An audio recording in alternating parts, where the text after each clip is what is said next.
Kwa mimi jukumu langu, kama wewe unajijua kabisa sio mtu wa pombe, hii ndio kinywaji sahihi cha wewe kunywa. Pepsi. Fungua zako kama hivi, unasikia navolia hivi, unagonga. Umesikia hivyo pita ya? Ila kama wewe mtu wa ngano, karibu Serengeti. Si umeelewa? Kwa hiyo dunia lazima tukubali, dunia ipo hivyo. Yaani tusipinge katika hilo. Dunia ilivyo na kingine ilivyo sasa. Umeona hii Pepsi?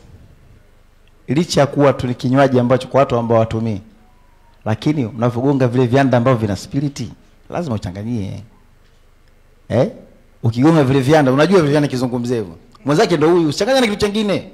Utajichanganya. Hii kitu. Si umeelewa hapo watu tunachokosea kutokubaliana na ukweli. Lazima ukubaliane na ukweli. Kuna wanawake, kuna wanaume. Kuna warefu, kuna wafupi. Kuna wembamba, kuna wanene. Useme tu wanene, sasa hiyo haiwezekani. Mungu hajaumba watu hivyo. Kimsingi ni kama nakaba kote kote.